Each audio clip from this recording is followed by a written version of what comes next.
بسم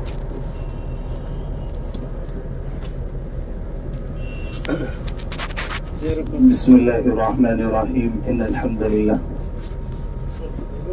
ماشاء اللہ تبارک اللہ. آج تمام حضرات بہت بہترین اور مبارک شہر میں موجود ہیں. اللہ تعالیٰ کے لاکھ لاکھ کرم ہے اور آپ لوگ قابل مبارکباد ہیں کہ اللہ رب العزت نے ہم سب کو یہاں آنے کی توفیق عطا فرمائی ہے. یہ اللہ کا ہمارے اوپر بڑا فضل، اللہ تعالیٰ کا بڑا کرم، اللہ رب العزت کا بہت بڑا احسان ہم سب کے اوپر ہے کہ اللہ تعالیٰ نے ہمیں اپنے گھر کی حاضری نصیب فرمائی ہے. اللہ تعالیٰ جس کو اپنے گھر کی حاضری نصیب فرما دے وہ بڑا خوش قسمت آدمی ہے، بڑا خوش نصیب آدمی ہے. بہت سارے لوگ یہاں آنے کے متمنی ہوتے ہیں لیکن اللہ تعالیٰ کی طرف سے ان کا یہاں آنا طے نہیں ہوتا. وہ چاہ کر بھی یہاں نہیں آ سکتے ہیں. اللہ تعالیٰ جس کو بلاتے ہیں اپنے گھر پر وہی یہاں کی حاضری اس کو نصیب ہوتی. خیر، آج ہمارا سفر جو ہے وہ طائف کی طرف ہم لوگ رواں دواں ہیں. ابھی طائف کا مختصر کچھ تفصیل قصہ میں آپ کے سامنے رکھوں گا. تمام حضرات بغور سماعت کریں. تھوڑا سا چلتے ہیں تاریخ اسلام کی طرف کہ اللہ تعالیٰ کے آخری رسول حضرت محمد صلی اللہ علیہ وسلم کو تبلیغ اسلام کی پاداش میں مشکلات، مصائب، تکالیف، آزمائشوں، اذیتوں اور امتحانوں سے دوچار ہونا پڑا. مکہ میں جان لیوا مظالم، جانثاروں کی مظلومانہ بے بسی اور حبشہ کی جانب ہجرت، شیب ابی طالب کا 3 سالہ محاصرہ، مقاطعہ، سوشل بائیکاٹ، قریشیوں کے ستم کا نہ ختم ہونے والا سلسلہ، یہاں تک کہ ابو لہب اور عقبہ بن ابی معیط کی حکم پر آپ کے سر مبارک پر غلاظتیں اونڈیلی گئیں. انہی دشمنان اسلام کے کہنے پر آپ کے راستے میں کانٹے بچھائے گئے. انہی کے اشارے پر کاشانہ نقوی میں برتنوں کو خراب کیا گیا، پکتی ہوئی ہنڈیوں کو اوندا کیا گیا. خدا تعالیٰ کے حلال کردہ رزق میں حرام پلیدیں ڈال دی گئی. آپ کے جسم مبارک کے اونٹوں کی اوجھ ڈالے گئے. گرد و غبار سے جسم اور لباس مبارک آلودہ کرنے کی بے باکانہ جسارت بھی کی گئی. آپ صلی اللہ علیہ وسلم کی صاحبزادیاں یہ صورتحال دیکھ کر دل گیر ہوئی اور ان کی زبان مبارک سے بد دعائیں جملے نکلے تو آپ نے فرمایا لا تبکی یا بنیتی فإن اللہ مانع اباک، اے بیٹی دل گیر نہ ہو، تیرے باپ کا اللہ خود محافظ ہے. گویا ظلم، ستم، اذیت، تکلیف، ذہنی خوف اور جسمانی تشدد جیسا وحشیانہ اور غیر انسانی برتاؤ آپ سے برتا گیا، لیکن ان سب کچھ کے باوجود آپ کے صبر اور تحمل، عفو و درگزر، ضبط و برداشت اور استقلال میں ذرہ برابر کمی نہیں آئی. اور آج تک تاریخ کا ورق ورق آپ کے رحم و کرم، عظیمت اور ثابت قدمی اور فراخی حوصلے کی داستانیں سنا رہا ہے. جب مکہ کے بچے دشمنی کرنے سے نہ بچے تو آپ نے مکہ سے باہر کی طرف نظر دوڑائی اور طائف کی طرف سفر کا ارادہ فرمایا. وہ ہادی جو نہ ہو سکا غیر اللہ سے خائف، وہ ہادی جو نہ ہو سکا غیر اللہ سے خائف، چلا ایک روز مکہ سے نکل کر جانب طائف. طائف مکہ سے تقریباً 40 میل کے فاصلے پر خوبصورت وادی، زرخیز باغات اور پہاڑوں سے مزین علاقہ ہے. مکہ کے سرداروں نے یہاں کوٹھیاں بنا رکھی تھی. قبیلہ ثقیف آباد تھے. یہ عرب کا طاقتور قبیلہ تھا. قریش کی اس قبیلے سے رشتہ داریاں بھی تھی. یہاں 3 بھائی عبد یالیل، مسعود اور حبیب اس قبیلے کے سردار ہوتے تھے. یہ 3 آدمی طائف کے بڑے سردار شمار ہوتے تھے. بعثت نبی کا 10واں سال شوال المکرم کا مہینہ تھا. آپ صلی اللہ علیہ وسلم فریضہ تبلیغ کے لیے غالباً پیدل یہاں پہنچے. آپ صلی اللہ علیہ وسلم کے ہمراہ حضرت زید بن حارثہ رضی اللہ عنہ تھے. 10 دن یہاں قیام فرمایا. عوام و خاص کے سامنے دین اسلام پیش کیا. معززین علاقے کے مکانوں پر تشریف لے گئے اور انہیں دعوت اسلام قبول کرنے کو کہا، لیکن سب نے بے رخی کا مظاہرہ کیا. آخر کار آپ صلی اللہ علیہ وسلم یہاں کے سرداروں عبد یالیل، مسعود اور حبیب کے پاس تشریف لے گئے اور ان کے سامنے اپنے آنے کا مقصد واضح فرمایا. لیکن ان بدقسمتوں کی بدنصیبی تو دیکھیے کہ انہوں نے آپ کی دعوت کو نہ صرف ٹھکرایا بلکہ نہایت گستاخانہ رویہ اپناتے ہوئے آپ کا مذاق اڑایا۔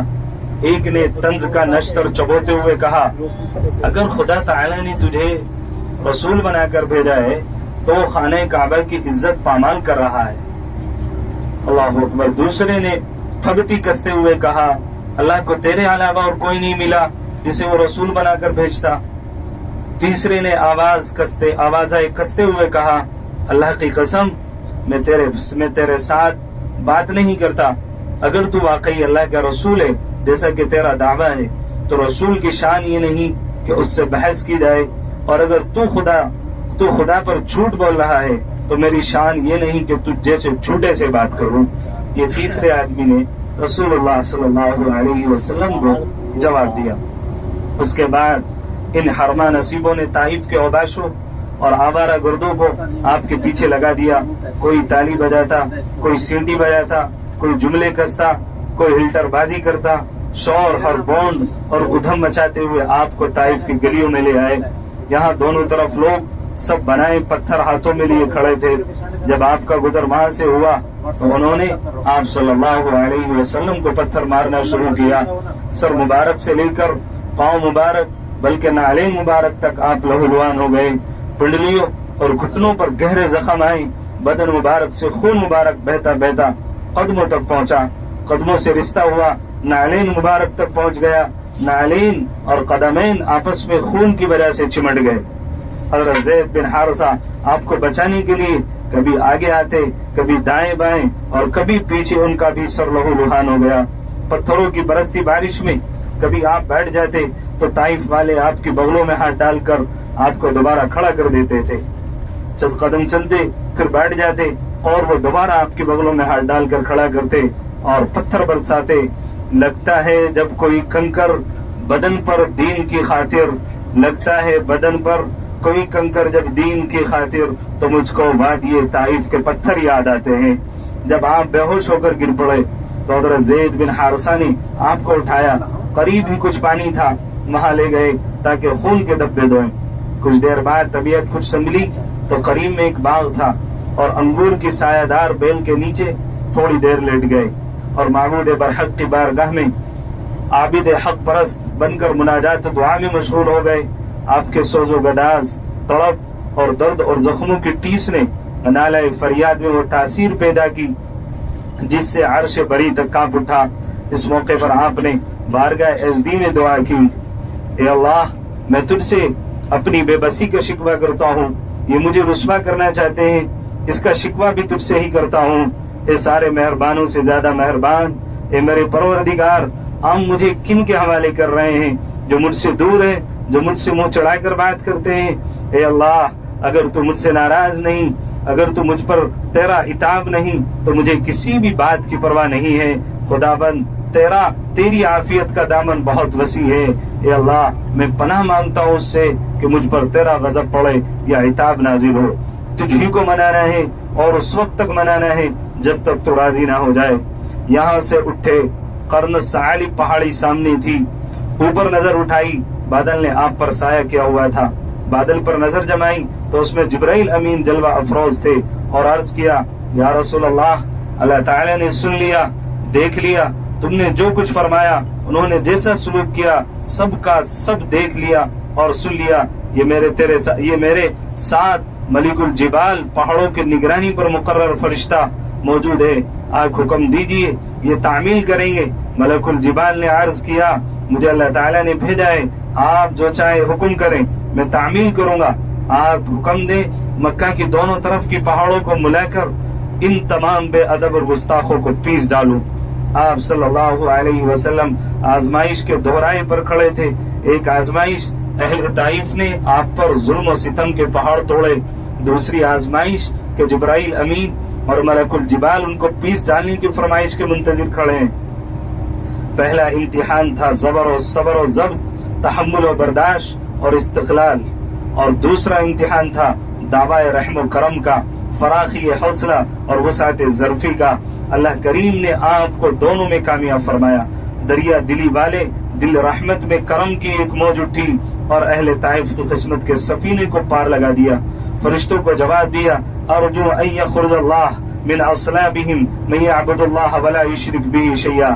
اگر یہ بدنصیب ایمان نہیں لائے تو کیا ہوا، میں ان کی آنے والی نسل سے ہرگز نا امید نہیں ہوں.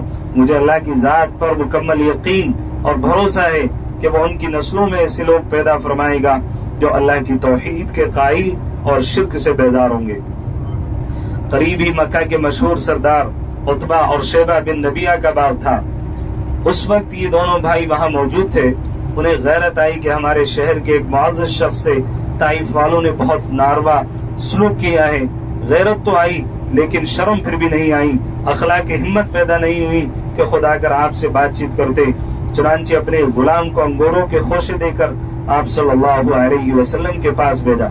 اس کا نام عداس تھا اور مذہباً عیسائی تھا. وہ آپ کے پاس آیا، انگور پیش کیے. آپ نے انگور کھانے کے لیے ہاتھ بڑھایا تو زبان مبارک پر بسم اللہ الرحمن الرحیم جاری ہو گیا. عداس کہنے لگا یہاں کے لوگ تو الرحمن الرحیم نہیں کہتے. آپ صلی اللہ علیہ وسلم نے فرمایا تم کہاں کے ہو؟ اس نے جواب دیا کہ نینوا. آپ علیہ السلام نے فرمایا وہی نینوا جو میرے بھائی حضرت یونس علیہ السلام کا وطن تھا. وہ حیرت زدہ ہو کر پوچھنے لگا آپ یونس علیہ السلام کو کیسے جانتے؟ آپ صلی اللہ علیہ وسلم نے جواب دیا میرے اور ان کے درمیان نبوت کا رشتہ ہے. وہ بھی اللہ کے نبی تھے اور میں بھی اللہ کا بھیجا ہوا نبی ہوں. عداس یہ سن کر اسی وقت مسلمان ہو گیا. عداس کے قبول اسلام نے گویا آپ کے زخموں پر مرہم کا کام کیا. طائف سے واپسی پر جنات کی ایک جماعت نے اسلام قبول کیا. سفر طائف سے ہمیں یہ سبق ملتا ہے کہ دین اسلام کی تبلیغ کے لیے انتہائی کٹھن اور مشکل حالات بھی آئیں تو ثابت قدمی اور خندہ پیشانی سے برداشت کرنے چاہیے. تبلیغ کی محنت کا نتیجہ اگر وقتی طور نظر نہ بھی آئے تو بھی اللہ کی رحمت سے نا امید نہیں ہونا چاہیے. محنت کا ثمرہ کچھ عرصے بعد اللہ تعالیٰ ضرور عطا فرماتے ہیں. تو یہ تمام کا تمام جو آپ کے سامنے قصہ آیا ہے یہ پورا طائف کا قصہ ہے. اب اللہ کے نبی علیہ الصلوۃ والسلام نے طائف میں بیٹھ کر جو دعا کی تھی وہ عربی چند دعا ہے میں آپ کے سامنے پیش کروں گا. بس آپ کی سے اتنی گزارش ہے کہ حضور علیہ الصلوۃ والسلام کی مانگی ہوئی دعا ہے، آپ اس دعا پر آمین کہیں. اللہ کے نبی علیہ الصلوۃ والسلام نے جو سب سے پہلے اللہ تعالیٰ سے جو دعا کی ہے، جو شکوہ کیا ہے وہ کچھ اس طرح تھا اللہم الیک اشکو اللہم الیک اشکو ضعف قوتی اللہم الیک اشکو ضعف قوتی وقلت حیلتی یا ارحم الراحمین انت رب المستضعفین. اس کا ترجمہ یہ ہے اللہم الیک اشکو ضعف قوتی، اے اللہ میں اپنی طاقت کی ناتوانی، اپنی قوت عمل کی کمی، وہبانی علی الناس لوگوں کی نگاہوں میں اپنی بے بسی کا شکوہ تیری بارگاہ میں کرتا ہوں. یا ارحم الراحمین انت رب المستضعفین، اے ارحم الراحمین تو کمزوروں کا رب ہے. وانت ربی تو میرا بھی رب ہے. الی من تکلنی تو مجھے کسی کے حوالے کرتا ہے. الی بعید یتجہمنی ایسے بعید کے حوالے جو ترش روئی سے میرے ساتھ پیش آتا ہے. ام الی عدو ملکتہ امری کیا کسی دشمن کو تو نے میری قسمت کا مالک بنا دیا. ان لم یکن بک علی غضب فلا ابالی اگر تو مجھ پر ناراض نہ ہو تو مجھے ان تکلیفوں کی ذرا پرواہ نہیں ہے. ولیکن عافیتک ہی اوسع لی پھر بھی تیری طرف سے عافیت اور سلامتی میرے لیے زیادہ دلکشا ہے. اعوذ بنور وجہک الذی اشرقت میں پناہ مانگتا ہوں تیری ذات کے نور کے ساتھ لہ الظلمات جس سے تاریکیاں روشن ہو جاتی ہیں. وصلح علیہ امر الدنیا والآخرہ اور دنیا آخرت کے کام سنور جاتے ہیں. من ان تنزل بی غضبک کہ تو نازل کرے اپنا غضب مجھ پر، او یحل علیہ سخطک اور تو اتارے مجھ پر اپنی ناراضگی. لک العتبى حتی ترضى میں تیری رضا طلب کرتا رہوں گا یہاں تک کہ تو راضی ہو جائے. ولا حول ولا قوت الا بک تیری ذات کے بغیر نہ میرے پاس کوئی طاقت ہے اور نہ میرے پاس کوئی قوت ہے. یہ دعا اللہ کے نبی علیہ الصلوۃ والسلام نے طائف میں جب زخموں سے چوٹ تھے اور آپ علیہ الصلوۃ والسلام اللہ تعالیٰ کے سامنے شکوہ کر رہے تھے اس وقت اللہ کے نبی حضرت جناب رسول اللہ صلی اللہ علیہ وسلم نے یہاں پر دعا مانگی تھی. اور پھر یہ زرخیز جو علاقہ ہے، اللہ رب العزت نے جب سن 8 ہجری میں مکہ فتح ہوا تو خالد بن ولید رضی اللہ تعالی عنہ کو اللہ کے نبی علیہ الصلوۃ والسلام نے ایک چندہ دے کر کے بھیجا. اور یہاں پر جو طائف میں بت رکھے ہوئے تھے، خالد بن ولید نے ان بتوں کو گرایا اور اسلامی پرچم لہرایا. جب سے لے کر آج تک یہ طائف آج یہاں پر تمام کے تمام اسلامی پرچم لہرا رہے ہیں. اور یہاں کا زرخیز علاقہ تمام لوگ اس سے سیراب ہو رہے ہیں. اور کتنے ہی صحابہ کرام رضوان اللہ علیہم اجمعین یہاں پر مدفون ہیں، جن کی یہاں پر آپ حضرات تمام زیارات کریں گے. اور انشاءاللہ العزیز جہاں پر حضور علیہ الصلوۃ والسلام نے بیٹھ کر ٹیک لگا کر جس پتھر پر حضور علیہ الصلوۃ والسلام نے اللہ سے شکوہ کیا تھا، انشاءاللہ العزیز اس کی بھی زیارت نصیب ہوگی. یہاں پر جانے کے بعد ہمیں اللہ تعالیٰ سے دعائیں کرنی ہے، اس لیے کہ ان تمام وادیوں کی نسبت حضور علیہ الصلوۃ والسلام سے، اور جس چیز کی نسبت اللہ کے نبی حضرت جناب رسول اللہ صلی اللہ علیہ وسلم سے جڑ جاتی ہے، وہ اس کی نسبت عالی ہو جایا کرتی. آپ دیکھتے مکہ میں کتنے پہاڑ ہیں، بڑے اونچے اونچے پہاڑ ہیں، لیکن پہاڑوں میں سے 2 پہاڑ غار ثور اور غار ہرا، ان کو نسبت حضور علیہ الصلوۃ والسلام سے ہوئی. تمام دنیا سے لوگ آتے ہیں اور غار ہرا اور غار ثور کی زیارت کرتے ہیں. کتنی اونچی چڑھائی ہے، لیکن لوگ پھر بھی عقیدت میں وہاں پر چڑھتے ہیں. لیکن اور بھی بہت سارے پہاڑ ہیں، آپ کو کوئی وہاں پر چڑھتا ہوا نظر نہیں آئے گا. کیوں؟ اس لیے کہ ان کی نسبت رسول اللہ صلی اللہ علیہ وسلم سے جڑی ہوئی نہیں ہے. لیکن ان 2 پہاڑوں کی نسبت اللہ کے نبی حضرت جناب رسول اللہ صلی اللہ علیہ وسلم سے جڑی ہوئی ہے، اس لیے ہم وہاں پر جاتے ہیں.